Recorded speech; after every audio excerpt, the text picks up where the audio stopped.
Welcome to the Northwoods Kindred Podcast. I'm Skogul, Gydia of the Northwoods. And I'm Bodvarr, chieftain and Gothi of the Northwoods Kindred. So today, we're going to talk about something that's like really super near and dear to the Northwoods Kindred. Wouldn't you say so? Mm-hmm. I would. So, I think that if you've probably been around and watched our channel for a little bit, then you understand that there are few things that we hold more sacred than our own personal traditions. In days of yore, youth was born, the sturdy strength of the stock of gods. At the edge of the earth, Heathen maids nine give birth and suckle to the brightest of the gods.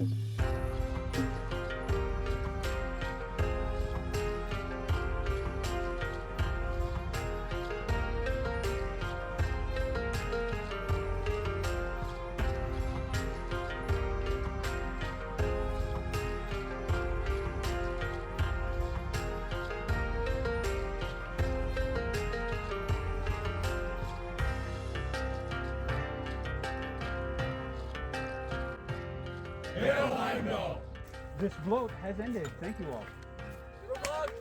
Group hug!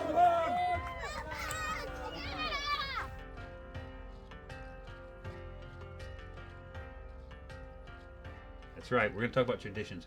And I don't mean stuff pulled out of the history books, but I mean real, living, breathing family and kindred traditions that we incorporate into our practice on a monthly basis, and certainly on the important seasonal celebrations, right? Mm-hmm. And we have a lot of them.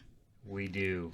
We do have a lot of them. So we're only going to cover a small section. We're probably going to cover just these next couple of months that are coming up to help you prepare for the, for the upcoming celebrations. Maybe you see some of our traditions and you want to take them. That's awesome with us. And maybe they'll inspire you to make your own new traditions. But you got to keep in mind that these traditions and the way that we do this, these are UPG, right? A lot of these we made up, or we modified some stuff from the history books, like our modification of the atonement boar from the Yule bloat. Yeah, we have a modification of that for the modern world, and it's not too late for you to get set up to do your own atonement boar at your Yule celebration. Yeah, Yes. We'll get there. We'll talk about it. So, what else is going on? Well, hell. So speaking on traditions, a lot of the traditions too, we've modified from some of the Christian indoctrinated bullshit that they teach at our schools. I can believe that. Yeah, I can get behind that because we have to keep the kids happy, right? If they're out on Easter break, we got to have some kind of an Easter tradition, right? Or yeah, and that's Christmas or anything, like they get their Christian breaks, because we all know it, right? We can't deny that the school schedule is a Christian-based schedule, right? Yes. There's a couple of national holidays, but it's a Christian-based schedule. So. Yeah, and then the commercial holidays, they just feed our children, that kind of garbage too. So, that's something I see our tribesmen around the holidays are looking for, is how to modify, those traditions into more heathen, like. Yeah, to take what's already got to happen anyway and turn it into a heathen holiday. Mm-hmm. We kind of do that with some of our stuff, I think. In fact, we've probably been doing it for so long, I think most of our kids don't know where the Christian holiday and traditions stop and the pagan ones begin. They just know that that's the way they've always done it. Yes. And they probably assume that everybody does it that way, right? Mm-hmm. Mm-hmm. They don't really know that some of it's not exclusively pagan or whatever. They just think that, hey, this is the season and this is the way we've always done it, so that must be the way it's done, right? Right. So, who knows? Right. So what episode are we on? What episode is this? I think it's 35. Is that right? You are correct, sir. I should count better because if we're doing them so infrequent that I forget the number, then we're not doing it right. Yeah. We should probably really kick it up a notch, I think. Well, we have good intentions. We just have bad follow-through. That's great. That's great. That's like good initiative, bad judgment, right? Yeah. It's like, hey, good for you for taking the step, but bad for you for messing it all up when you did. So, kind of the same thing. Yeah. But, okay, so what, well, we don't really want to go too deep into our last holiday, right? Winter Nights. We could talk a little bit about, not about the whole celebration, but what traditions did we create that we bring into Winter Nights that's different from this traditional Halloween or Samhain celebration? Well, we brought in the creepy maypole. That's a big one. People, we get some flack over that. It's like maypole's a spring thing or a summer thing. Didn't you see Midsummer? No, I haven't actually. No. I haven't actually seen it. But so we do get some flack over that one. But it's so much fun. We just had to incorporate it into another living celebration, right? Mm-hmm. To honor the ancestors. What better way to honor than to dance and goof off? Yeah, and it seems like every year we add to it. Like this year we added some of those creepy, warty-looking pumpkins around the maypole, and then our kinsman Yafenhar brought all of his old corn stalks out. Yeah, but he brought corn stalks last year, so we just kind of anteed it up. Yes, but this one had rainbow corn attached, which was really cool. Yeah, that was kind of neat. Yeah. But we seem to go extra, just push it just a little bit more each year, whether we're doing, wearing our headdresses or our makeup. This year I got braids. Yeah, they look good too. Yeah. Yeah, you guys saw it. You saw it on the last episode. But yeah, it's one of those things when you look at it. If it's the first time you ever tuned into their channel and you watch like a celebration, it's like, holy shit, these people go above and beyond. But it's been a small addition. It's been one little more addition year after year, and over the course of 30 years, it looks like we go beyond. But it's really pretty simple to set up. We've already got most of the stuff, right? Yeah. What do we got to buy? Some tape and some ribbon. Everything else we pretty much have. Yeah, and then everybody, they all know their parts on how to take down the maypole and restring it and take it back up. And yeah, we went through that laborious process too many times. Mm-hmm. We got it down now. But everybody loves it, so it was just out of the blue. Like, we haven't maypoled in a long time. Why don't we do it for winter nights? And why don't we dress up and yeah, just creepy and dance. And dance with our ancestors. Oh, yeah, dance.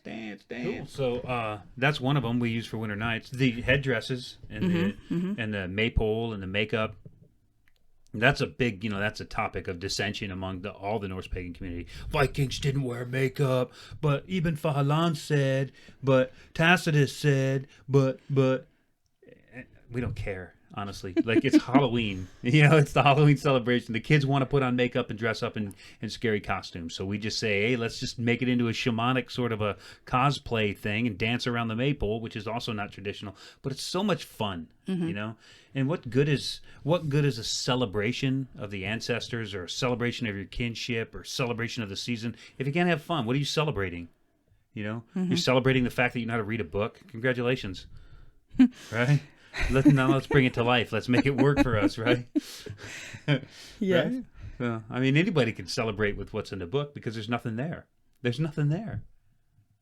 There's a little bits and pieces in here and there. Oh, we don't even know exactly when a Disa bloat took place, right? Right. Like, there's varying descriptions and varying sources on even that. We just do what feels right because that's what they did. What made it their tradition? The fact that it seemed convenient, right, at the time when they were doing it, or it seemed like the right time and the right place. Yeah. So can you think of any other traditions that we do on winter nights, roughly? Winter nights. Well, I know a tradition we're going to be doing. We're going to start sacrificing an animal every winter nights. Yeah, that turned into a pretty memorable winter nights. That was the first one. By putting all the pieces together. But we talked about that last podcast, but that'll be a future, moving forward, that'll be a tradition for us for sure. And I think that we got over the hump. I don't think we have to buy them as babies and raise them, and I don't think we have to do it. I think we need to keep them here long enough to clean out their system and let them calm down and know they're cared for, and then do it. You know what I mean? Mm-hmm. A week or two, maybe. Mm-hmm. I haven't been out back to the Bay since gathering too, so I wonder if all that rain has washed the stone away, or no, there's got to still be blood on the stone, but we'll have to go look. Yeah, we'll have to go look. Yeah, for sure. So what else do we have for winter nights? So the creepy maypole, the cosplay headdresses and costumes and paint, the sacrifice. That's about it, isn't it? It's generally fairly low key. It is, yeah. It's usually the last time where we get to do an outdoor summel. Yes. Winter nights is the last time we can do a summel out around the fire, because moving into November, it's either rainy or it's already nasty cold and wet. December's a no-go. It's going to be knee-deep of snow. Well, one of the I don't know if it's really a tradition, but we've done it every year, so I guess it is. And that's usually the ladies and I grab my quest basket and we go forage on the property for some foliage for our headdresses. Oh, that would be a tradition. Yeah, And to decorate the I mean, headdresses. we've done it every year, Mm-hmm. but it's not this big over the top thing. Right. And yeah. We don't have any traditional meals we make. Anything specific? No. Well, I mean, we have done a couple of winter nights where it is a chili fest. Oh yeah, that has been kind of a thing. A chili board. Yeah. With just big piles of different stuff to add to chili. And one thing that we did one of the years was movie night, which was really fun to watch a scary movie outside together. Oh yeah. So we got a big projector. We either cast it up on the barn, or we go, if it's raining, we'll go in the barn and cast it against the inside of the barn door. Mm-hmm. I like the scary movies at night. I do like that. But it does take some planning, and with us having animals this time, there was just. Yeah, the animals took up an extra little chunk of time that we could have been using to set up the video and do all that kind of organization, but instead we had to kill animals, butcher them, clean them, Eat them. prepare them, all that. Yeah, there was a lot more work that went into having animals, so that kind of fell by the wayside. But if I had to choose one or the other, right? Yeah, for sure, for sure. And we do movies during the summer, some of the summer months. Yeah. I think we just forget because there's so many things to choose from. We have coop, we have, maypoles, we have mead competitions, there's so many things that. Yeah, little elements that we can add to just about any gathering we want. Really. We should write a book. We should write a book. Mm-hmm. Okay, so what's our next gathering after winter nights? We do Feast of the Einhar. Yes. And that actually comes from the True Alliance calendar. It's a holdover from our old days back in the military when our old kindred was a member of the Alliance for a while till we started seeing through the bullshit. But some of those things, we got attached to them, so we brought them into our own. So the Feast of the Einhar, obviously the Odin's chosen slain, however you want to verbalize what that is. And so we're essentially celebrating. For some reason on the calendar, it falls here on Veterans Day. Mm-hmm. Now, we all know that Veterans Day isn't Memorial Day. I don't want to try to equate the two. Whereas, truthfully, Feast of the Einhar would be a Memorial Day celebration. But I think that that's usually occupied by May Day, right? I think so, on yes. Most general pagan calendars, they put a May Day there, or what are the other ones? I don't know. There's other celebrations. There's a lot of May celebrations or early summer celebrations that take that space. But we may move ours, but for right now, around the Veterans Day period, around that middle of November time frame, as opposed to Thanksgiving, right? Right. We celebrate the Feast of the Einhar, sort of a Veterans Day tribute. And it's just what we've been doing. But we might move it. So how do we do that?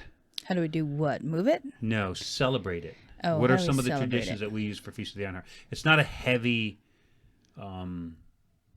gathering. It's not like full of lots of festivities, No, right? it's very light and easy gathering. Well, we always have meat. We have a lot of meat for the Einhar. Well, we kind of do that anyway. Well, I know, but sometimes it's more of a meat dish, whereas usually Feast of the Einhar, it's a big chunk of meat. It's a big shredded pile of meat. I don't know if you've noticed that, but Well, yeah, I always notice what's on the menu, but I hadn't equated it specifically to this feast, but it makes sense, Yeah. Because it's essentially Thanksgiving weekend anyway. Yeah, So it's usually. proper to nail a turkey or a ham or a big roast beef or something like that, right? Yeah, but we normally don't do the turkey just because everybody's gonna have to do turkey. Yeah, they're obligated. Yeah, usually the other half does not want to change those traditions, and we get it. I think it's fair to say that not every gathering centers on the feast, but Feast of the Einhar does. Yes. So yes. The feast is one of the important parts where we get to commune and eat with our fallen.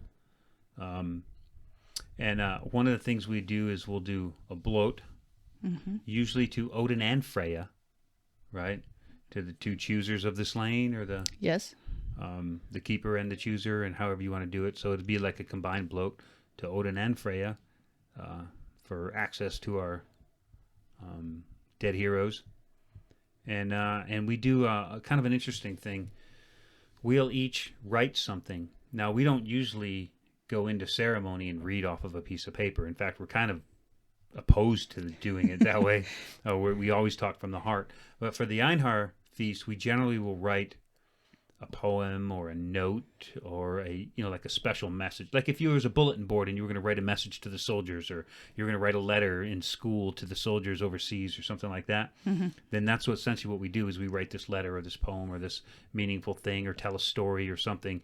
But we always write it on a piece of paper and we read it at our turn to talk in bloat. So we'll raise the horn and we'll read off of our piece of paper and we'll take our drink and then we'll burn it and send it to them. That's one of the traditions that we created ourselves. It didn't come from the Alliance. It didn't come from any other organization. It's just something that we thought would be really nice to do, is to burn the note. Just like on our Disa bloat, we burn Flowers. the flowers, right? Yeah. Sort of the same thing. It kind of jumping around to different rituals and stuff, but it's sort of the same ritual. Is that on the Disa bloat, you get your horn of mead and you get handed a flower and you speak your heart and you drink your mead and you throw the flower in the fire and send it to them, right? Yes. So there's a common thread that can be woven into almost any celebration. If you have something to say or something to give, you can do it that way, right, in that little section of bloat, right? Yeah, and it just it's kind of weird because we don't really have any just regular plain Jane kind of bloats anymore. There's always something. It's a little extra. Yeah, there's always something extra, a little, piece that just takes you a little bit deeper into the moment. And, it can be as simple as burning a poem. Yeah, burning a poem or burning a flower, yeah. And then there's also the other add-ons, too. Like if it's Feast of the Einhar, there's generally a weapon or two that people want blessed in that particular bloat. Yes, that's true. Yeah. Considering that it's open to Odin and Freya. Or maybe there's an oath that needs to be sworn, or somebody wants to give a gift and they want to do it ceremoniously. I give to you, my brother, this sword that was given to me by my, girlfriend's father or whatever, Yeah. So. And I think you've also had a tear bloat too, once or twice for Feast of the Einhar, haven't you? I believe so, yeah. I don't know. Maybe that was what we could do. I'd have to look back and see, because I think we've kind of gone around the clock on Yeah, some things stick and sometimes they just kind of. Well, I'd be cautious about nailing it down to anything either. Like, it's been a while. It hasn't been a while since we had an Odin bloat. We did an Odin bloat last month. Yeah. So maybe this would be an appropriate time to have a tear bloat, because it has been a while since we had a tear bloat. Right. So it's okay to shift it up if you can rationalize it. I mean, obviously it's not too hard to pin tear to the Einhar, right? So not hard at all. Not hard at all. So we could do that for sure. Yeah. But I would caution about getting too pigeonholed into who we. It's this time of the year. It's December. We have to bloat to Odin because of the wild hunt and da da da. Or you could bloat to Heimdall, or possibly Thor. Like who? You could just choose whoever you want to, whoever you're inspired to do. So that's not a tradition that we're too keen on always doing the bloat to the same person for the same celebration, or the same god for the same celebration, right? So we move that around a little bit, I think. The only thing that's probably a 100% every time is we bloat to Heimdall, our patron, for our birthday party, right? Yeah. Yeah, I think that's the only one we don't really consider. Well, we kind of always bloat to Thor on Yule. I think there was once or twice, like in Gjallarhorn, we didn't. Well, maybe not. I don't know. Maybe not Gjallarhorn. I think it's probably always been Thor on Yule. I think so. Yeah, it just seems appropriate to us. It may not to you. I'm not judging you on it. You can do whatever you want. And I think most people associate Yule with Odin, being I think a lot do, yeah. Yeah. Getting, Santa Claus kind of thing. Well, there's an association between Santa and his sleigh and Odin and the wild hunt. There's a lot of different correlations that you can make, and stories have been told and retold and modified throughout time. Probably some stories influenced other stories, and it all just kind of got smeared and blurred together. All you have to do to sort it out is say, this is the way we're going to do it. You don't have to rationalize it. Yeah, that's what we did You don't- for our family. You don't need a reason. You don't have to say it has to be done this way because in some obscure text from some person, 1,000 years ago, who we're not even sure who he is, wrote it this way, so we have to do it that. That's bullshit. That's such bullshit. That's just not modern paganism. Like, I get it. I adore the history. I read as much of it as anybody, and more than some. But I don't take it as this is a factual structure that I must follow without deviation. I take it as this is the massive amount of information that I can use for inspiration, and I can spread around my practice however I want to, because it's my practice, right? Yeah. And if it's the kindred, then generally we all decide on it. We decide collectively. But I would caution against giving too much power to the whole kindred, because we've Yes. seen this before too. It's like, hey, this is the day. Is this good for everybody? Okay, we can make a small adjustment. This is who we're bloating to. This is what you need to bring. Like, somebody has to be a leader. Leading a kindred by democracy alone doesn't usually work out. I haven't seen it work out. Somebody has to be in charge and make the majority of decisions and let the community tweak those decisions to make everything fit and work, right? Yes. Besides, nobody wants all that power. Nobody wants to sit there and vote on what are we having for dinner and who are we bloating to and who are we doing this and when are we meeting. Do we want to have this? And Sometimes do we people just want to be that? told to show up and what to bring, right? Yeah, I mean, our kinsmen do. They don't have any resentment towards that. If they want to run a gathering, they know that they're more than welcome to run it. Yeah, they can do the ritual. They can take it. We can run it at their place. I think for the most part, they've only hit us up on like, hey, we're in charge of this meal. And it's like, great. Yeah, perfect. That's all yours. Thank you. Yeah. What do we need to bring? Nothing. Yeah, it's really cool when that can happen. And we don't ever get any pushback. I mean, I think as far as kindreds go, I think Northwoods Kindred's kind of an anomaly. I think we get lucky a lot, and we're like, wow, that really worked. Let's make that the way we do stuff. You know what I mean? And when it doesn't work, we're like, maybe we should try and restructure that one next time. Well, so one of the, I guess you can call it a tradition, is at our admin meeting, we all sit down and schedule our gatherings for the next year. Yes, and they almost never work out totally. Nope. But they're really close. Yeah. Right? But they all know the days that are coming, and so they'll hit us up a month and a half beforehand, and they'll be like, hey, can we change this date? This came up. Yeah. And 9 times out of 10, everybody can change it. And Right. that's why Feast of the Einhar is like next week. Right? Yeah. So, who knows? Maybe we'll get some cats up here and we'll do a little chit-chat with some of them too. That'd be fun. Yeah. So she had mentioned it, but I'll kind of flesh that out a little bit, is that our January gathering, even though it still kind of falls in that Yule time frame anyway, Yes. and we just had a huge Yule festival generally. Yule festival's big usually. We get members from Galahorn, and sometimes we have members from Iron Ravens, and we have a lot of people at Yule. So in January, we're still a little burned out from the last gathering, and it is our administrative meeting. So in January, we'll decide what are our gatherings going to be through the course of the year. Maybe not necessarily who we're going to bloat to. Yeah, usually not. But they kind of have an idea. They have an idea, yeah, but we definitely put that out in the order anyway. There might be a reason for it too. We might be planning to bloat to Freya all through the year, and it's like, we need to do a bloat for Ear this time. You know what I mean? Somebody has a need, and it's Yeah, like, we might have to make a switch. Yeah. But other things we discuss is, our admin meeting is important for us because it's how we really set the stage for the whole year. It's also how we evaluate our last year when we go back and we look at, we'll look at the numbers of who subscribes to our podcast, and we'll look at these things, and we'll. It's not super critical for our kinsmen because they're not really a part of this whole, online show. They're just part of our kindred, and they graciously allow us to film them once in a while. But they're not really, a part of this whole programming thing. That's just more of a side thing. Yeah. It's just kind of us doing our thing. So, but January we can still talk about it, and we can crunch the numbers. And if we happen to have a kitty or a bank, we can discuss the numbers there too, and what we want to do with it this year. Maybe we'll talk about what public gatherings we're going to do. Right?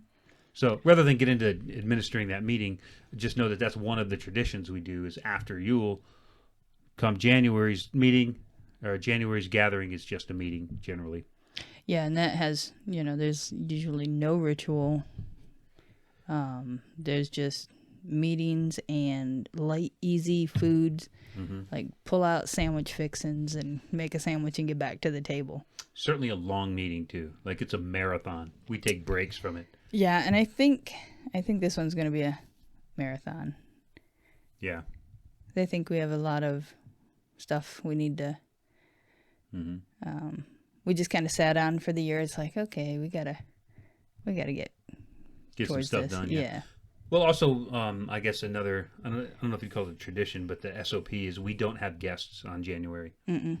There are a few gatherings we have throughout the year where we just don't have guests. They're just not, they'd be a distraction. Some of these gatherings are specifically for kinsmen. Some of them are, like in that case, specifically for administrative purposes, and guests aren't going to get anything out of it. They're not going to get anything out of sitting there watching us discuss bullshit. It really only matters to the kindred, Yeah. I'm just saying, like, there's no point in having them. Save it till February or, Yeah. Maybe not even February, because February we do Disa, and we don't have guests for that either. Yeah. Well, okay. So that's kind of a cool segue. Oh yeah. Is that when we read about Disa bloat in the in the sagas, it's a family affair. It's held indoors. It's a very closed gathering. They don't let the king or his men in. Like nobody's allowed in. We are in the middle of a Disa bloat. You need to go away. That's so when we do our Disa bloat, whether we do it in the fall or in the winter, we don't have guests. It's a kinsman's thing. It's just for the kindred. Right? Yeah. It's not. I guess it's not as traditional as just the inner household. Yeah, and we don't do it inside. No, we stay inside a lot because it's cold, but we do the actual ritual outside. But it's locked on our land. It's not public for. Yeah. I mean, if anybody came up the trail, Yaffenhar would be over that fence so quick. Yeah, that's a fact. Gleefully, I might add. Yeah, woohoo! Axe in hand. Like, I think that man is just waiting for someone. Like, he don't care if it's a UPS like the man. UPS guy come walking up the trail. Yeah. Sorry, Josh. So I guess we could get to the Yule traditions, because I think that's what most people are real interested in. That's the one coming up. Yeah, we could do Yule traditions. I mean, do you think of anything else for Feast of the Einhar? No. I mean, other than the food, that's a big one. And yeah. Hey, throw it down here too. If you got a kindred or if you just have your family thing, like, what are some of the traditions that you use continuously for these various celebrations? And it doesn't have to be the celebrations we talked about. If you have a specific tradition that you do in the summer or in the fall or the spring or Ostara, throw it down in the comments, wherever you're seeing this at, whether it's on the podcast or on YouTube or whatever. Tell us what some of your traditions are. We might take them. Yeah, we might Viking them. I'm not gonna lie. We might just take them and make them our own. It's called Viking it. Is it Viking it? Yeah, we might just Viking it. We may Viking it. Yeah. But we have a different tradition. We have a tradition. We actually have a tradition tonight, don't we? Oh, yes, we do. You want to do that tonight, or do you want to talk about Yule first? Let's go into Yule. We'll go to Yule. Okay, we're going to talk about Yule. And then we'll get into tonight's tradition. So, yes, you might want to stick around because it's going to be actually kind of cool. And I guess we're going to put it at the end. Drag this out a little bit.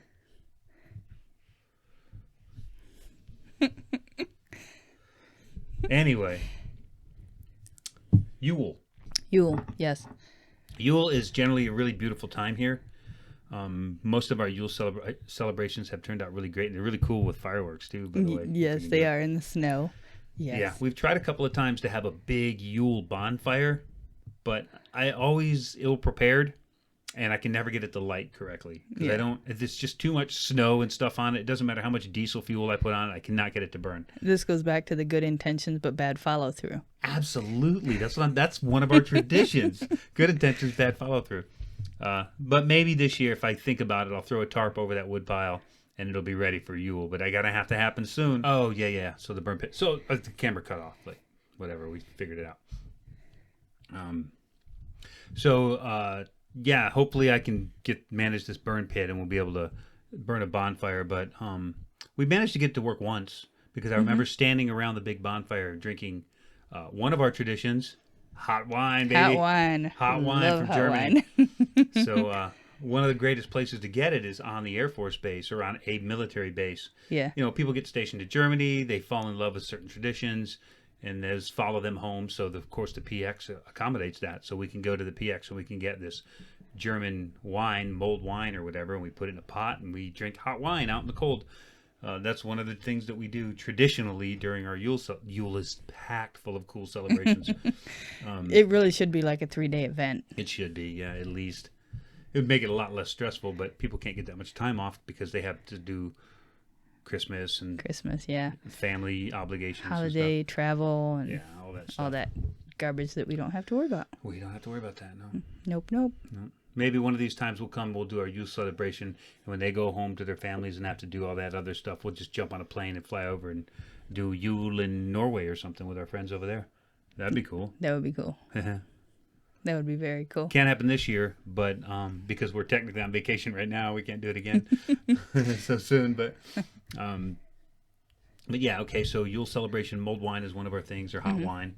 So if we start it like that, actually came from a member who never actually made it to membership. Was here at the begining and then bailed for a long time. Yeah. But they're the ones that introduced us to it, and although they're not here anymore, their tradition stayed, and it's a tradition now. So. Yeah, it's a delicious tradition. Delicious tradition. So if we start it like even before the gathering, one of the traditions I do is I make Mjolnir cookies. Mm-hmm. And you guys have probably seen those little Thor's hammer cookies. Yeah, and I mean, you made that cookie cutter. I made the cookie cutter. It's pretty cool. And man, you've made it. It was what, 12, 13 years old now at least. Yeah. I've had that cookie cutter for a long, long time. We use it a lot too. We've used it on our birthday. We use it in Ostara time frame, right? Yeah. We've used it a lot, not just on Yule. And the thing is, if you remember last year, we bought all the stuff so you could make Mjolnir cookie cutters. We never made one to sell or for gifts. And yeah, I know where it's at. Just in case you want to go make something in the shop. Maybe. Yeah. Who knows? Okay. But yeah, I make a couple batches of Mjolnir cookies, and then they're not frosted. Those are till later. We don't actually frost them until later when everybody arrives. Well, so food traditions, we do the hot wine, Mjolnir cookies. Yes. We generally make our own butter. Yes, that one's fun. So you'll see that one if you do. It's just, whipping cream and some salt in a mason jar, and we just shake the jar and pass it around, and everybody gets a turn on it, and we make butter. Yep, there's and usually buttermilk. quite little suggestive. Yeah. Yeah, lots of lewd marks and remarks and movements, and then and then the buttermilk that comes from it, we can generally save that for breakfast. We can put it in pancakes or biscuits or whatever we have to. We don't always. Sometimes we just dump it out, but we could if depending on what we're going to do for breakfast the next morning. Yeah. And then, do we have any other like solid food traditions? Man. Well, we'll come back to it. I don't think so. They might come up if we're talking about other things. They might. Other than like the peppermint pig, but that's not really a food tradition. So one thing we do is because we're very generous, especially with each other, and we'd love to do a gift exchange, but that would become very unbalanced very quickly. It would be a financial burden. In a lot of cases, because everybody's got other burdens, during this holiday. So in order to scratch that itch of let's gift each other, but without burdening anyone, we all make an ornament. You can make it, buy it, steal it, take it off your tree. Nobody cares. Yeah. But you bring an ornament wrapped, and we don't know what's in it. And then we just number them, and then we draw numbers out of a hat, usually youngest to oldest. It's numbers out of the bowlie. Or out of the bowlie, yeah. Youngest to oldest. I'm generally the oldest, so I just get whatever number's left in the bowlie. And then we open our gift. And it's a nice ornament that you can hang on your tree at home, and it'll carry you on into the next year. Hang it from your visor in your car, whatever. Some of them are really cool. Some of them are kind of cheesy. But but it's fun, and it's just us. It's like a tradition that we do, and we've got ornaments hanging on the tree, and I know which Yule they came from and who made them. Yeah. It's and a lot of times after they're opened, you just try to, guess who made it and That's who it's right. from, and then it's also really interesting that who gets what. There always seems to be like this pattern. yeah, Like I've gotten, Yaffenhar's a couple times, and he's gotten mine, and yeah. That's kind of funny. I tend to, if there's anybody that's like a guest, I tend to get the guests. yes, I do. Like if they're just a guest, we don't generally have guests for Yule, but sometimes we have people that are they're not members of the kindred, but they're not strangers. close friend. Yeah, they're not strangers. They're not new people. They're people that we're very familiar with who have been to multiple gatherings before. They're just not members of the kindred. And usually I'll get one of the guest ones, and they're not quite as crafty as us, but but it's appreciated. It's the thought that counts. But that is a really fun tradition, and that's one that Stig just came up with. Yeah, that's right. Yeah, Stig was the, the instigator. the brain behind that operation. Yeah. And then that's he cool. always waits until like the last minute, and he's like, "Oh crap, I have to make an ornament." Yeah, and it's his idea. Glue a hook and a couple of squiggly eyes to a rock. It's more like antlers and a crystal, but yes. Yeah. Okay. So that's fun. So that's a fun tradition, and it lets us gift each other. And there's a lot of like cheer involved, and a lot of cheers, some ribbing. Like there's a lot of fun involved in that. You know, it's not just like, oh great, this is a cool gift that I'll never use. It's like a lot more fun, and and it's something that anybody can. Everybody's got a tree at home; they can just throw that thing on. The majority of the ornaments are, natural materials that are just gathered and crafted into a certain way. Like there's not a whole lot of money involved. Yeah, and usually we do a Thor bloat. Yes. And there's nothing special about it, nothing like grand, except generally speaking, prior to Thor bloat, we brew a beer. Yes, and we have time to do that this year, but we got to get on it. Yeah, we do got to get on. We have the beer too. We have everything. Yeah. So It's all bad the follow through. Yeah, bad follow through. But usually we pull it off okay. We brew the beer in our own little brew lab downstairs for the Thor bloat, because often we bloat with mead. Occasionally with blood. I guess we can say that now. Yeah, we can say that now.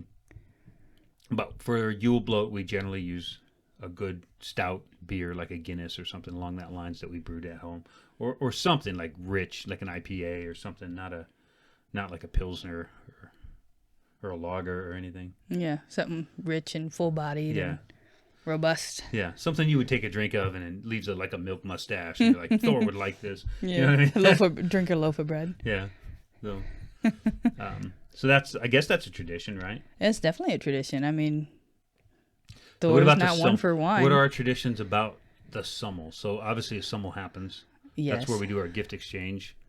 We have a general 3-round Summel, and then we have the Yule log is one of them. The Yule log and the peppermint pig. So the Yule log, we go out and select a log, and then we decorate it. It's real fancy. We decorate with ribbons and glitter and cool stuff. We might just turn that right over to Sammy this year and be like, Sammy, decorate the Yule log. That's not a bad idea. She would love that. Crafty. She is a crafty lady. Yeah. Speaking of the Yule log, last year it was Edgel, Grayson, and Vidar that crafted the Yule log, because you and I were still like brand new both into our jobs and trying to juggle. If you remember, we both got out of work, and then all of a sudden Yule's in our lap, and it's like, oh crap. Yeah. And we forgot a lot of steps, so we kind of dropped the ball, and we started just delegating tasks, and they got the Yule log. Yaffenharr and Stig usually make the sun wheel. Yes, and last year I think it was Yaffenharr and Grafiel. Did Grafiel make wood? Oh, that's cool if he did, yeah. I don't know. Yeah, I'm pretty sure it was Grafiel and Yaffenharr, because I think Stig was running late. Okay. So. Okay. Yeah, because of snow on the pass or something. He's got a little bit of a drive. It's crazy too, because we have video from last Yule that I've never edited. Yeah. Funny. It's just kind of sitting there. Maybe I should try to get that out. So the sun wheel is we just make a big sun wheel, like a circle with a cross in it, You see that on a lot of old Viking drawings and stuff like that. So it's going to signify the return of the sun, and we burn that in the bloat as part of the bloat ritual. And we run around it and scream and yell and hoot and holler, and it's pretty. Yeah. We don't just sit there reverence and go, ooh, we're like, burn, baby, burn. We're really going on. We're celebrating the sun's return. Yeah. Cheering and it's usually snowing, and it's just getting dark, and it's just gorgeous. It's a magical time. Go look at some of our Yule videos on this channel on YouTube. You'll see what I mean. Like, Yule's a magical time here, for sure. This place lends itself very well to our Yule celebration. Yes. And so the Yule sun wheel is usually made that day, too, with just straw. Straw or hay or whatever we got, whatever we have in the barn from the animals or whatever, we just whip it up with that. One of the it's not really a tradition anymore, but it kind of was for the first couple of years before you got a tractor, and it was the tradition for our kinsmen to show up and start shoveling a path to the bay. Yeah. Now it's all plowed, it's all good to go. I'm sure that's a tradition they don't miss. I don't know. Stig and Edgel probably enjoyed it. They goofed off a lot. They did, but there's still snow fights and stuff. Yeah, there's still no lack of snowball fights. Yeah. And the reason we shoveled the path is because sometimes we have disabled members, and it's either carry them or shovel the path to roll them out or let them hobble out or whatever. Right? Yeah. So, because both Sigurd and Christina were disabled at one point or another during Yule, right? Mm-hmm. Mm-hmm. So, yeah, so those are some of our Yule traditions. What else do we have for Yule? Do we have any more? Or do we cover them? Well, something... Yule log, sun wheel. Oh, we didn't cover the peppermint pig, the atonement board. But the Yule log, while that is inside during Sumbul, we do hold on to that later and go burn that with everyone at the end. That's the end. The end. We go out there and with the hot wine and we watch it burn. Yeah. We didn't tell them what the Yule log is for, what we do with it. Oh. We just mentioned it. We didn't actually say what it was for, did we? And I think this was just from Gallahorn, wasn't it? I think this is just a tradition that they brought out. I think it came from various places and ended up being tweaked a little bit in Gallahorn, but yeah. So maybe describe the atonement boar and how we do that one first, and then we do the Yule. Okay. So it is a matter of... So the atonement boar was something that's attested to in the sagas, and they would lead this boar out for the Yule feast, and everybody would place their hands on it and atone for something. So, which we are considering getting a pig for Yule. And potentially slaughtering a pig for Yule, and using that for the atonement boar. But in the meantime, we use this peppermint pig. So you can get it on Amazon. We will link to it below this video. Yes. You can get it soon. You can get it from Saratoga Springs, New York or something. It's this company that makes these little peppermint pigs, this little pink pig. Comes in a little pouch, and it comes with a little hammer, a little Thor's hammer. So what we do is we atone for something. It's like, you don't necessarily have to admit fault, but you can say something that maybe didn't work out the way that you had hoped, and you would have liked to do it better if it comes around again the next year. Yeah. Like maybe you had a certain interaction with a person and it didn't work out to anybody's favor, and you'd like to atone for your role in that. That's the kind of thing that you would atone for, and you do it publicly because it means something. When you can, It's one thing to sit in your bed or quietly in your room and be like, "I'm sorry, I did that stuff." It's another thing to declare it in front of everybody and then hit that boar. It's like, I atone for the way that I treated this person, and I really hope that in the future I can get my emotions under control and handle that situation better. Blap! And then you hand it on to the next person and they atone for something. You know what I mean? And it's not always relationship stuff, but it's you atone for something that you could have done better or you wish would have turned out differently.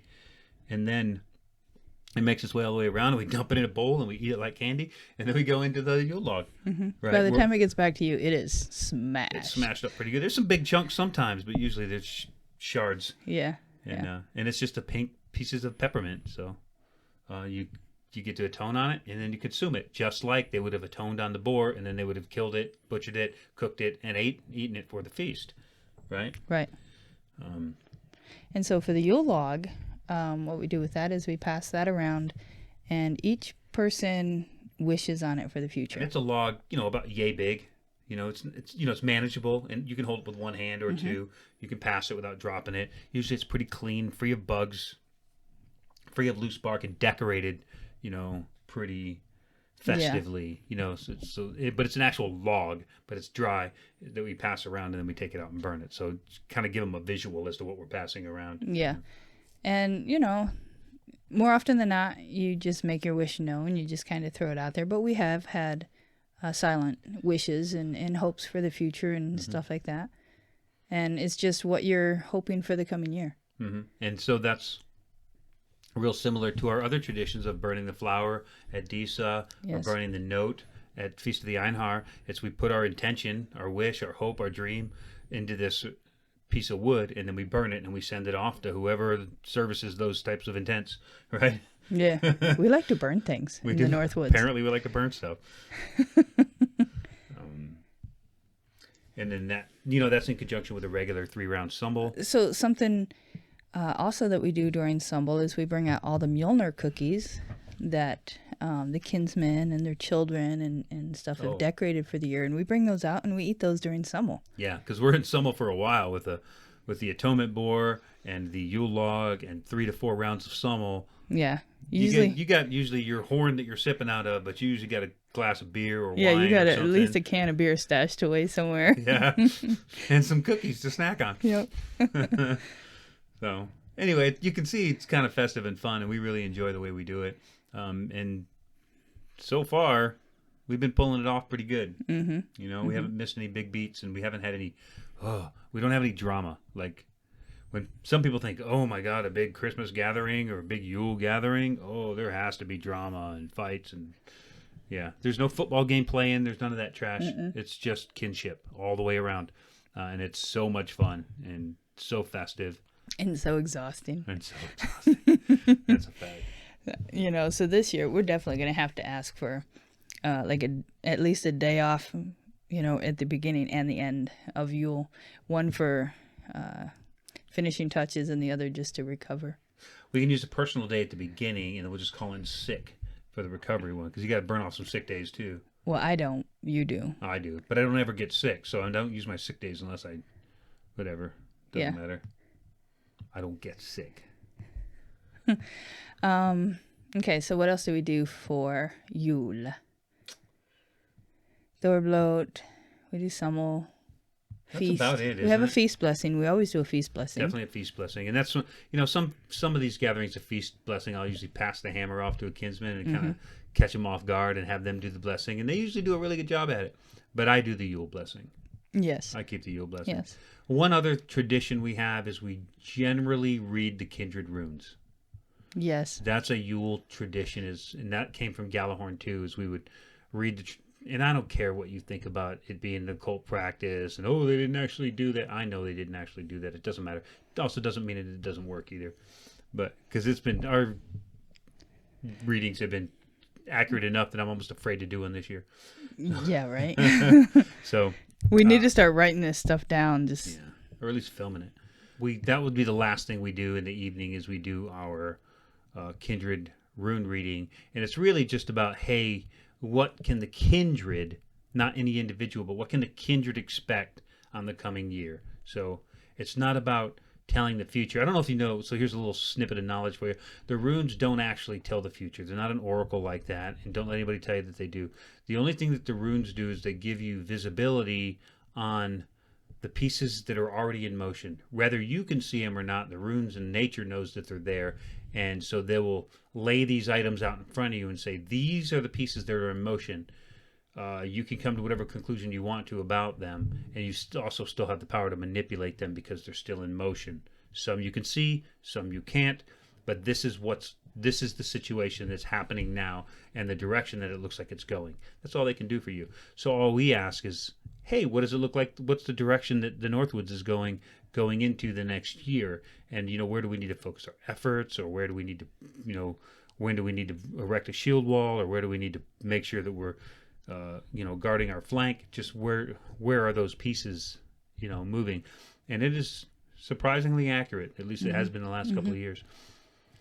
So I have a kind of probably a controversial question on the runes. and I may or may not edit this out. So both you and I have sat through many, many rune readings with people that are present there. Do you think it actually works when you're pulling runes for someone that you've never met over the computer? Do you think those runes are connected to that person? No, I would say no. I would say not. Even if I read for someone else, they need to pull the runes. They pull the runes. They're the ones. And I don't say, ask it a question and lay it out in this pattern, you know? Right. You grab a handful of runes, grab what feels right, and drop them on the table. Your question is already the first thing that's in your mind. Whether you know it or not, it's on the forefront of your mind. It's the trouble that you've been having. Yeah. That is your question.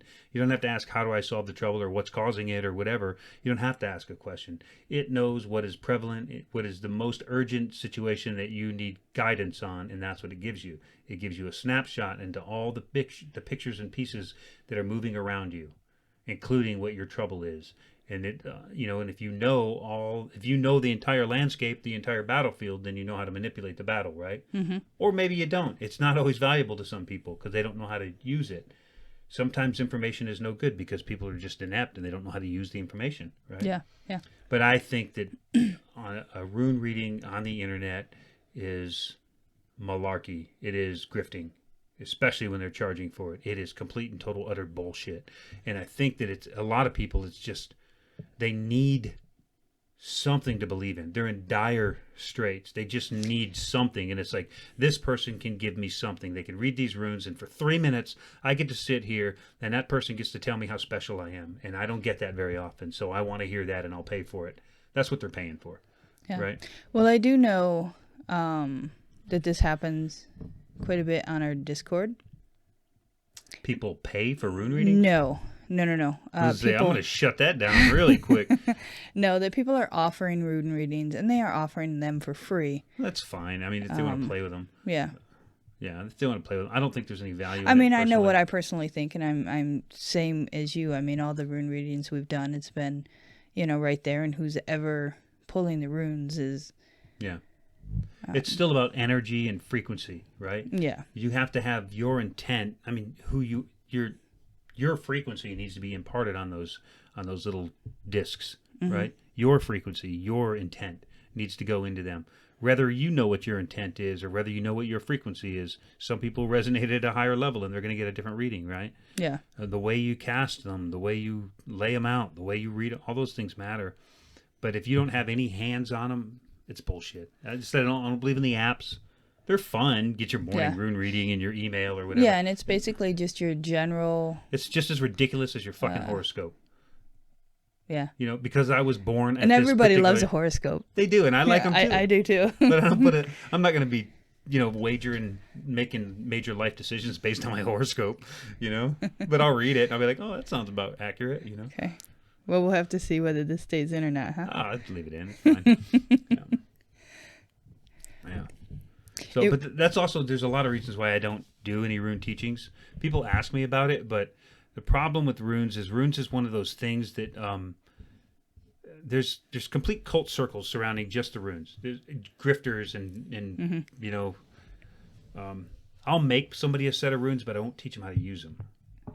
Right. Because I do know how to use them both traditionally. I guess you could say traditionally.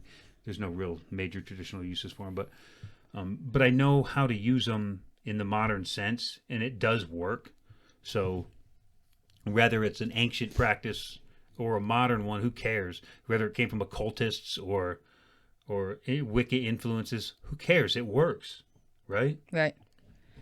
If I throw some runes down and they tell me something and I'm like, this seems plausible, and then something similar to that happens, you can't deny that there's some correlation there. Now, is it because I made it happen, because I spoke it into the universe? Possibly. Yeah. But even if that's the case, there's still magic in that. It lays out a narrative that I didn't think about. I speak it or into existence, and then it comes to pass. That's magic. There's magic in that, right? Mm-hmm. Maybe they're not telling you the future. Maybe they're giving you the ability to craft your own future by how you interpret whatever you put down. I don't really know the science behind it, because there probably isn't a science. It's all metaphysical. But what I do know is that, traditional or not, casting runes and reading them correctly and verbalizing those readings works and comes to pass more often than not, at least when we do it here, right? Right.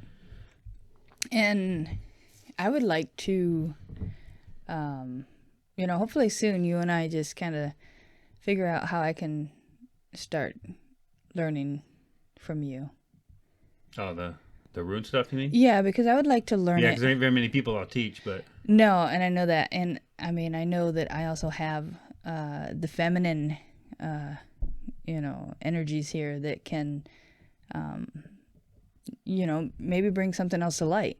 Mm-hmm. But I have to go deep enough in. So I think,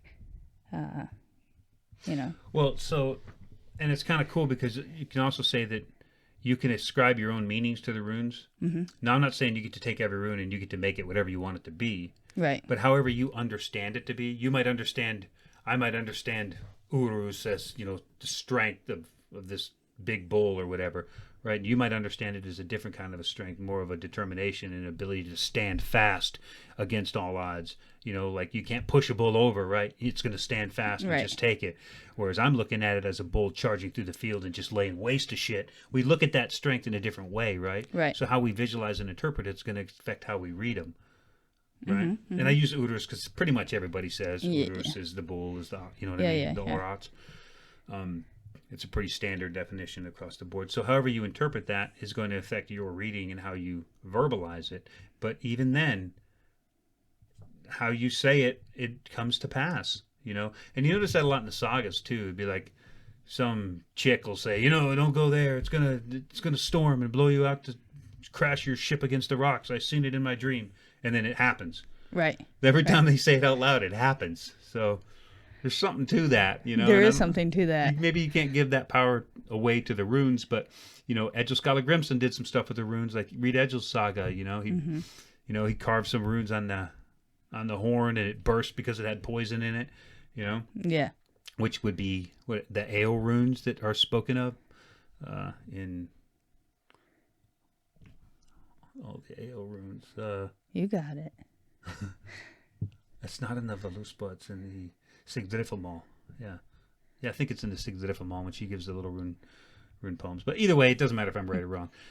It's there anywhere. Yeah. But that could be some of the ale runes that he put on the horn. We don't know what they are, Mm-hmm. And he did some other runic magic cool stuff too. Yeah. Well, I got you really, really far off of the Yule traditions, but that's true. But anyway, casting runes is a Yule tradition. It's one of ours. You don't have to adopt it if you're not a favor of that kind of a thing. But yeah, it's another point too where we have more hot wine. Yes, have more hot wine. And Kahlua sometimes. Yes, homemade Kahlua. Yes. I don't know if that's a Yule tradition or if we're just a bunch of drunks, but hot wine, homemade beer, mead, Kahlua. Yeah. It sounds like it. Mm-hmm. So, what else we got? That's about it for Yule traditions, huh? Yeah. Well, I know there's more. I just can't think of them right offhand. It's a busy... we're going to get there. We're going to be like, oh, shit. Yeah. We forgot about this. It is a busy gathering for us, which is really nice because Winter Nights is fairly busy too. Feast of the Einhar is super low-key. Yeah, and so is Advent Gathering. Yeah, so we have a super low-key gathering, a super high-intensity gathering, and then another super low-key gathering. Mm-hmm. And then we kick the year off again. Yeah, and then it usually goes into Disa Bloat and Charming of the Plow that weekend, the following month. Right, yeah. And we can talk about those traditions later on because we're getting a little long in the tooth here. We are. But we do have another tradition. We have tonight's tradition. So we better hurry up before it hits midnight. Yeah. Oh, so... if you know what tonight is, put it in the comments. If you know what the tradition is, just put it in the comments real quick. How are we going to know if they got it before we said it? We're not going to know, but at least they're making comments, right? It's engagement. Yeah. Helps. Everything helps. Everything helps. But if you know what it is or you want to take a guess at what we're about ready to do, that's cool. I know some of you do know. So tonight happens to be, I don't know when this is going to air, but the night that we're filming this here happens to be our 31st wedding anniversary. So this cool thing happened.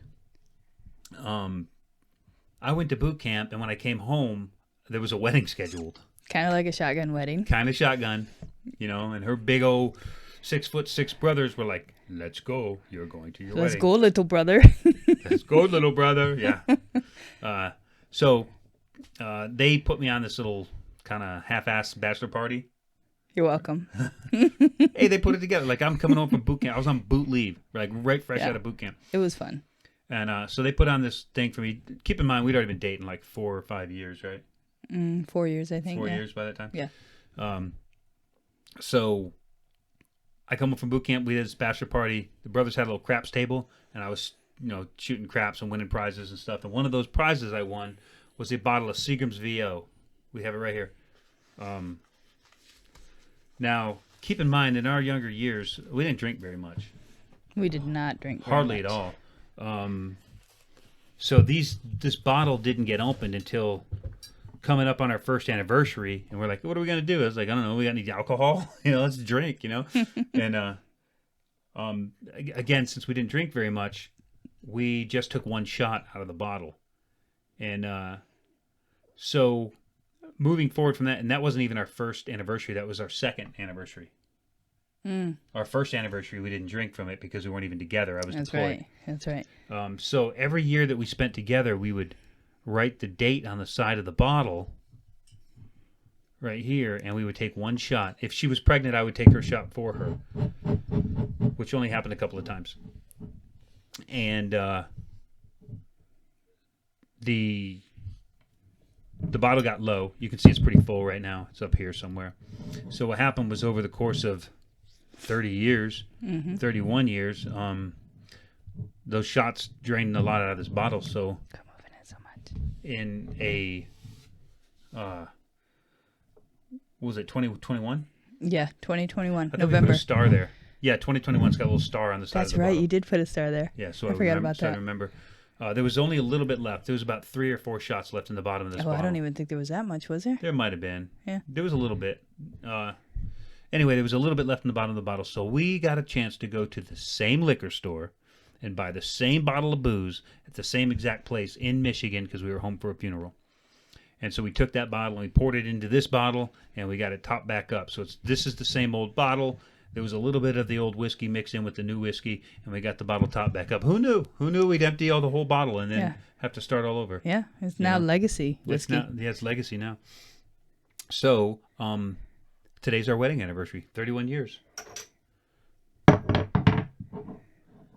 Right? Yes. Let's do this. You want to talk about our new shot glasses here? Our brother sent us these shot Gothi glasses. Haken. Gothi Haken sent us these with And a bullet in it. Why? Because to every shot we miss. Fill it up, barkeep. Easy.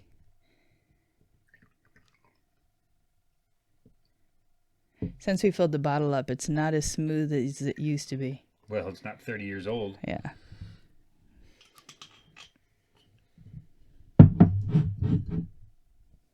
All right. We do this little lock arm thing. Hold this, Heimdall. And we're going to try to lock arms? Are we Yes. really going to try to do that? We're going to do that. Oh, man. We have to do that. We always do that. Okay. Don't spill it. Ooh. All right. To all the missed shots and a couple of good hits. Skål! Skål!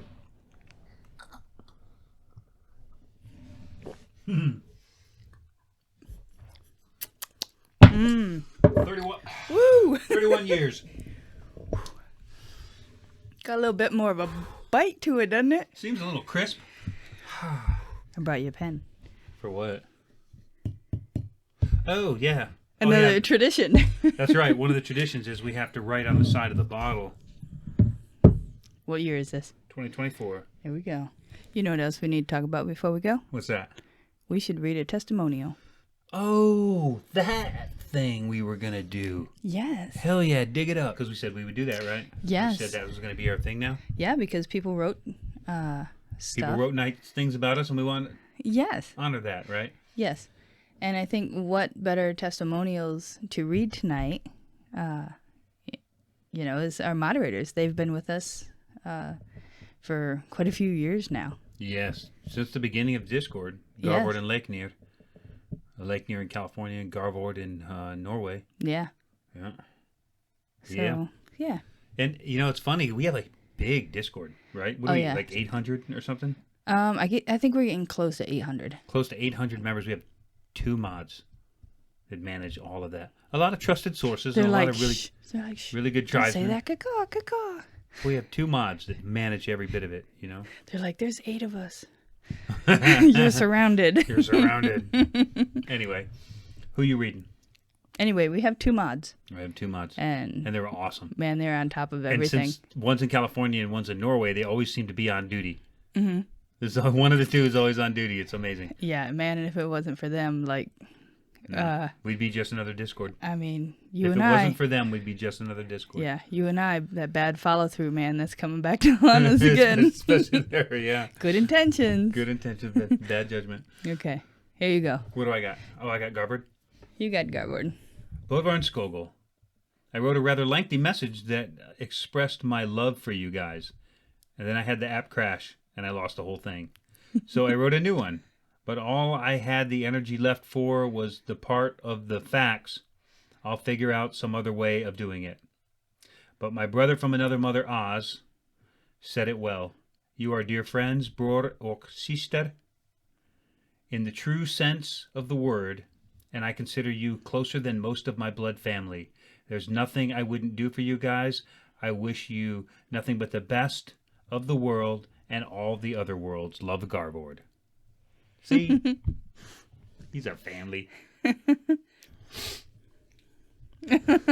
love Garvord. I mean, He's so awesome. We get that too, I mean,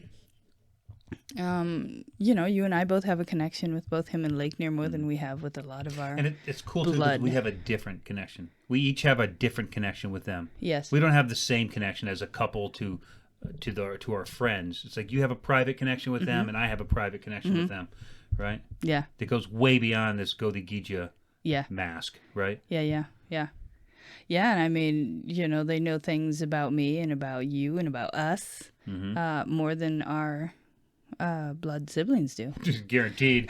Guaranteed. There's a lot that they know. Anyway, you're going to do... I'm going to do Lakenear. Oz, his brother from another mother. Brother from another mother. Hold on. Okay, well, his is long. You got the easy read. Cool, I like that. I did most of the talking anyway. That's because you're so good at it. Tell me you're not. Okay. My name is not of consequence. But those who know me call me Oz. I live in Death Valley, California, with aspirations of returning to Idaho, but this time permanently. I was born and raised in Santa Cruz County, California. We surfed the sea and hunted in the redwood forest, only a 15-minute drive from one another. We were raised in nature, more on this later. I came to learn of Asatru in high school, but started practicing about 10 years ago. I was born and raised in a Catholic family, but my mother converted to Wicca, bringing her children with her when I was about 10. When I was 25, I began working on an ambulance, and I was also introduced to a group of Lakota natives who openly taught anyone with respect and interest in their animist ways. In my early 30s, I began to dig into my maternal family tree, discovering we descended from Swedish immigrants fleeing World War II. I began to study the history and culture of the Swedes, and then Scandinavians. I had to flip the page. Mm-hmm. Within my self-education, I began to feel more and more connected. I began to see the strings of my life culminate. The environment I was raised, the careers I worked, the spiritual paths I studied, even some of my trauma. I found NWK on TikTok, where I was originally spying on my kids. And then YouTube, Instagram, Patreon, and even Facebook. These are people whom I can relate to with similar interests and backgrounds and experiences. They just been openly doing this a lot longer. I found a kinship with the Northwoods Kindred members, the Godthars. The mission statement, the goals, the camaraderie, the inspiration, the education, the respect, patience, understanding, no one could ask for anything more. Both Gydia and Gothi have reached out to me personally in my time of darkness. They are not just my mentors, they are mine Bodvarr, mine friends, and closer to me than most of mine own blood family members. I am proud to help them, and I am proud to serve my community. Thank you for this and so much more. I don't have the words, and I could not repay any fraction of what you do for us. Hail the Northwoods Kindred. Hail mine Gothi Bodvarr. Hail mine Gydia Skogul. That was Oz? Yeah. And so it's probably worth mentioning that he's the one that put this thing together and asked for those testimonials when we were in kind of a crappy place and we kind of needed it. Oh, man, we needed it so bad. We were ready to, just like I said, just burn the village. Right? And, and then that comes across and we're like, come on, Oz, why you got to do this kind of stuff, man? So we truly are here for each other. And I think that's a common thread that you'll see is that whole closer to me than my own blood, you know? Yeah. So that's definitely a kindred trait around here. So, and just I was just looking on our Discord today, because while we may not be active, we are informed. Yeah, very informed. We are informed of major things, and we just keep an eye on things and making sure. I'll tell you why too. Okay. I don't know what you're going to expose, but the reason that I'm not super active on our Discord. Okay. I read it a lot, and I kind of stay abreast of what's going on. Whenever I inject my opinion, it's like I kill the conversation. It's like nobody wants to give an opinion adverse to mine. Yeah. And I get it in a way. In a way, I kind of like some of the banter, but everybody's like tiptoes. They're a little cautious around me because they don't really know that I can actually take a joke pretty good. I can take a hit, man. Yeah. But so instead of that, I just let the conversation sort of evolve without my input. And every once in a while, I might throw a piece in here or there to just kind of steer it, or say like, hey, but did you remember this document or that document? But that's as far as I'll go. Or sometimes I'll even hit Garvord or Leitner up and be like, hey, man, can you inject this into the conversation? And I have seen that too. I've seen you kind of. That's how I put my 2 cents in. Yeah. And once in a while, I'll throw an all call like, hey, everybody, at everyone, check this out. I know that your candidate may or may not have won the election, but we're keeping that business off of our board. You know what I mean? Because it's important every once in a while. But it kind of works to my service, because if I do only blast those big messages out, then there's sort of like that pay no attention to the man behind the curtain sort of a thing. You know what I mean? And it's like, oh, Gothi said don't talk about it, so let's just don't talk about it, because that means that there's no leeway, right? But I do get in some conversations, like I like chatting with Einhar and stuff, because we can kind of go back and forth a little bit, and then people can kind of get comfortable with me being there. It's a weird situation that I'm only trying to learn how to navigate without being too aloof or too distant, but also not being too engaged, because I still have to have control of the board, right? Yes. So that's why that's why I'm a little distant right now. I'm still trying to kind of find my place in the whole thing. Yeah, and I've kind of seen that too. Like certain conversations will go and you just kind of drop your 2 cents in, kind of wanting to get in the conversation because you love, all these different point of views being thrown at you. And what about this and what about that? And you run down all that. But usually if you jump in, it kills the conversation. I've seen that. You've seen it just die. Yeah, it's just like, well, dead. Gothi said that, and that's the way it is. But I like the challenge, and I like that kind of stuff. But it might just be some of the unlearning that's still happening. Is like a lot of people, you especially if you left a Catholic or some of our Christian faith, you don't question the priest, right? Right. You don't question the man in charge. Yeah, I never actually thought about it that way. So you have to unlearn that. You have to question everybody. Question me. Question authority. You know what I mean? Like, if you got something to say, say it. If you doubt my word, then oppose me, But you don't see that sort of a dynamic on a lot of discords. They're like, how dare you go against the owner of the board? Like, you're not going to get that here. Unless you're a complete prick. Yeah, I mean, as long as you do it with respect and stuff, yeah. Yeah, if you do it intelligently, I'm ready to fight all day. Let's play. But if you're just like, oh, you're just some asshole poser. Who made you a Gothi? Then you might get a timeout, Like, come on, man. This is my house. It's still my house. I mean, you can put your feet up on the table, but it's still my house. I love it. Yeah. So there's there's a little bit you got to work out on that, and I'm still kind of trying to find my place in it where there's still value but also control. Yes. You know, and I don't want to control the board. That's the farthest thing I want to do is control the conversation. I like to have some of those conversations. Yeah, and that's why we gave so much of that control over to our moderators. It's like, this is what we're expecting from our community. Keep it in these parameters. Yeah, and you have full and complete authority to act on our behalf, you know? Yeah, and... Yeah. But I feel like if we were... So people have mad respect for Oz and Garboard, yes. right? Mad respect. But they will argue with them, and they'll oppose them. Yes. And they'll play that game with them. Yes. If we were at that level, I don't think that we would have... such control of our board. We wouldn't be looked at as the board leaders. We'd be looked at as just another mouthpiece, you know? Not saying that Oz and Garboard are mouthpieces, because those guys are like wealths of knowledge. Like, Garboard comes up with stuff, and I'm like, dude, this, you're the Gothi. You're the Gothi now. You know? You're the Gothi now. Listen. You know what I'm saying? Listen. You're the Gothi now. You're the Gothi now. Yeah. So I don't know. So I guess we all still trying to kind of find our place and figure out how that works together.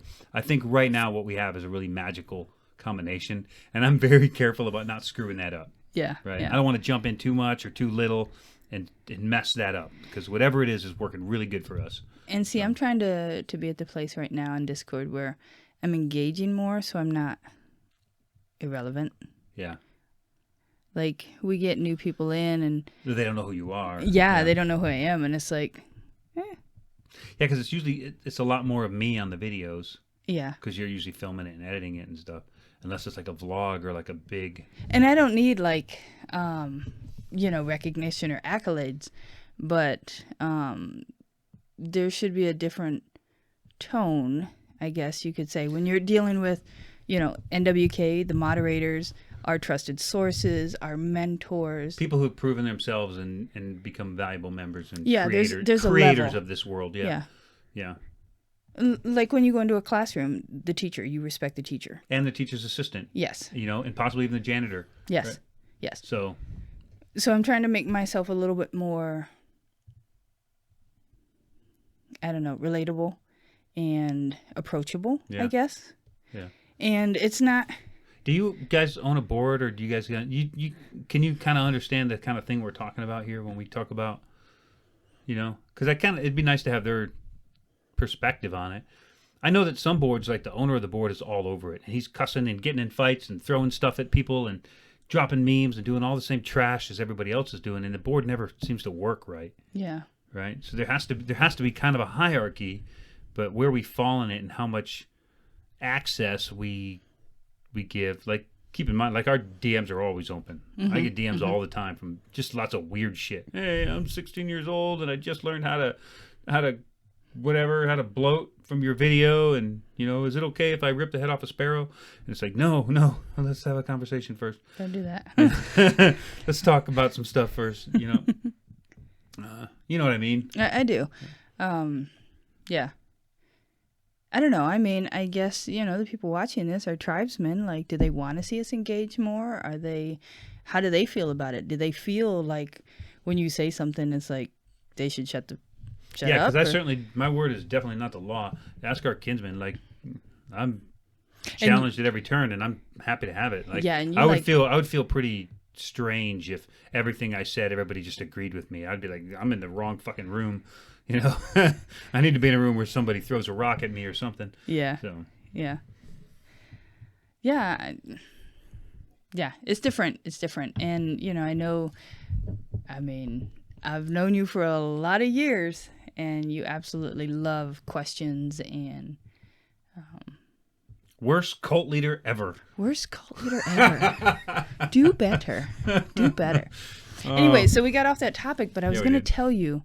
on our Discord, because you said, I don't know if this is relevant or anything like that. Yeah. I think they were a new member today or yesterday or something like that. And so, sometimes new members come in and this just blah. It's like diarrhea of the mouth. Oh, yeah. They're over here on this channel and they're doing their saga here and they're over here and everybody's just engaging and they're welcome and they're just like, man, this is such a great vibe. Yeah, this is such a cool place. So... I've been here for a whole day and nobody called me stupid yet. Yeah, so that's Yeah. That's awesome. And, you got people, they're like, well, I'm not really, Norse pagan, or I only found this path like 6 months ago. And it's like, welcome, tribesmen. Like, what questions do you have? yeah. So that's really cool. Yeah. Yeah. Yeah, it's good. I just, like I said, I don't want to mess up the dynamic because it works so well. And I don't know why it works so well. I'm sure Garvin and Oz have a lot to do with that. Yeah. But I don't want to jump in too much or too little and mess up that balance, Yeah. Because like you said, you and I, we both have our relationships with Garvord and Leiknir, on the side, but we also have one together in a whole group, and like we're always talking and chatting. I don't think a day goes by where we don't converse with our mods. We haven't done it very much on our vacation. I've still just popped in and checked it out. I've talked with Garvord a couple of times, like in private messages. Bad Gydia. I have not. There's a lot. So if you don't know, it's kind of an important section of time for us. So, oh yeah. So we just took the shot. We showed you that, and today would be November 12th. Yes. Right. So let's go back to the 9th. November 9th is the day we started dating in 1988, 89, 87. It was 89. 89. Yes. So 1989. Maybe it was 88. I don't know. Whatever. It was our freshman year in high school. Right? It was 89. I think it was 89. So our freshman year in high school, and it would be this day, November 9th is when we first started dating. So that's like, 35 years ago, right? Maybe. I don't know. Yeah. Sure. Who cares? What difference does it make at this point? What difference at this point does it make? Keep it off. Anyway, so that's the 9th. Yes. And the 10th is the Marine Corps birthday. Obviously, I'm a retired Marine. That's important. The 11th is Veterans Day. And then the 12th is our wedding anniversary. So we always take these little collection of days off together. So we're on vacation until next Monday. Yeah. And, so we just thought we'd do the podcast tonight and share with you our tradition of the shot, because we've done it every year that we could. And what cool shot glasses too. Yeah, do our shot in. Yeah. Like, we're probably gonna have to use these more than just once a year. We can use them anytime we want. We just have to use them for this. Yeah. We should have used it on the Marine Corps birthday a couple of times that night. I agree. Next time. And next time. Yeah. Okay, wrap it up. So no, that's cool. I said it first. What? I said it first. Wrap it up. Fine.